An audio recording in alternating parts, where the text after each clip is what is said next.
Hey there, everyone. Welcome back to another episode of our podcast. I'm Liam, your host, and today we're diving into the story of a man who changed the world forever, Alexander the Great.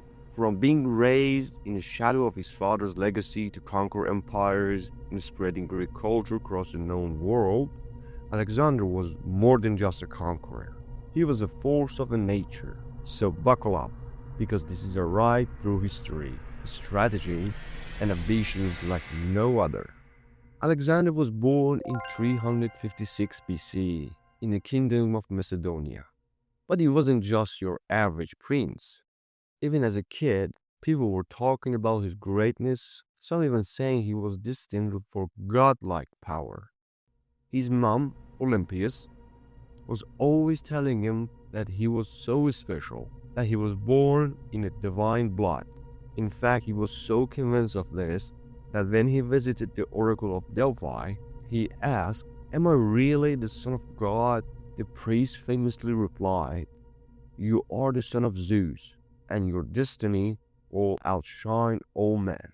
Now, some historians argue that Alexander wasn't just relying on his divine status. A lot of his success actually came from his dad, Philip II, who was an absolute beast when it came to strategy and politics. Philip taught Alexander everything he knew, from leadership to warfare. It's safe to say Alexander learned from the best, actually. But it wasn't just military strategy that shaped Alexander. His childhood tutor, none other than the famous Greek philosopher Aristotle, taught him everything from philosophy to science to math. And you can definitely see Aristotle's influence in Alexander's approach to leadership. Alexander wasn't just about conquering lands, he wanted to conquer minds too. In fact, when Alexander hit Egypt during his campaign, he didn't just march and claim the land. No, he built the city of Alexandria, one of the most famous cities in the ancient world.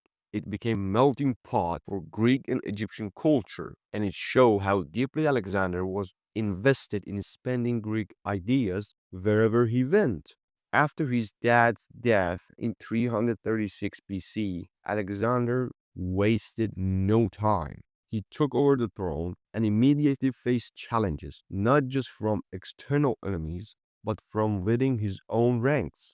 He had to prove himself, and he did that by showing off his military genius. He quickly quashed rebellions and started securing his power. Now, this is where things get interesting.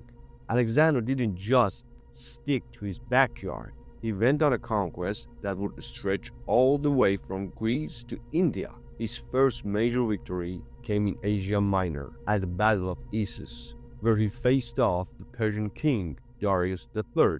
Even though Darius's army was much bigger, Alexander's tactics and bold move led to a crushing defeat of the Persians. But the big one? Gaugamela. This battle was legend. Wait for it. Legendary, and it solidified Alexander's place as one of the greatest military minds in history. Despite being outnumbered, he outsmarted Darius again, using brilliant maneuvers and turning the tide of battle in his favor. Some say Alexander would celebrate his victory in his mind before the battle even started. He truly believed that he couldn't lose. One of the coolest things about Alexander was that he didn't just focus on the military side of things. He also looked out to the past leaders for inspiration. And one of the heroes was Cyrus the Great, the Persian king who built the first multinational empires.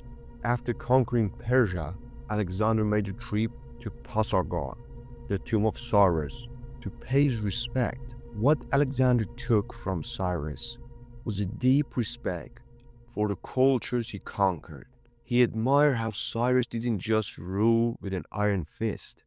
He was known for being kind, generous, and respecting the local tradition and religion. Alexander, like Cyrus, sought to integrate the cultures of the land he conquered instead of simply dominating them. He believed that the best rulers were those who ruled with empathy, not cruelty. Now, Alexander didn't just conquer lands, he wanted to leave a lasting legacy. After defeating the Persians, he marched eastwards, all the way to India. But after years of non-stop fighting, his army was tired and the troops refused to go any further. So Alexander turned back, and that's when his empire was at its peak. One of the lasting impact of Alexander's reign was the Hellenistic era. He didn't just leave behind a trail of destruction. He left behind a culture. Everywhere he went, he founded cities named after himself, like Alexandria. And these cities became center of Greek culture and learning. This blending of Greek cultures with local traditions influenced art, science, and philosophy for centuries to come. And then, in 323 BC, just 32 years old, Alexander died unexpectedly while in the city of Babylon. His sudden death has been a subject of debate for centuries. Some believe he died from a fever caused by malaria or typhoid, while others suggest foul play, maybe even poison. The truth is, we'll never really know, not really. But one thing's for sure, his death left a huge power vacuum. Without a clear successor, his empire quickly fractured, with his generals dividing up the territories. And just like that, the dream of united empire under Alexander was faded. Even though his empire didn't last long after his death, Alexander's influence didn't fade. The spread of Greek culture, known as Hellenistic period, continues for centuries. His impact on art, science, and philosophy helped shape the world that we know today. And more than that, he became a symbol of ambition and leadership, like he was a role model to Napoleon Bonaparte. So, what can we take away from Alexander's life? Well, he wasn't just a conqueror. Well, he was a visionary who saw the world in a way no one else did. He believed that to change the world, you had to think big, plan carefully, and lead with strength and wisdom. And even today, his name stands alongside the greatest general in history. Thanks for tuning in, folks. I hope you enjoy learning about Alexander the Great and the incredible legacy he left behind. And if you did, be sure to follow us for more stories like this. Until next time, take care, dream big, and keep pushing boundaries.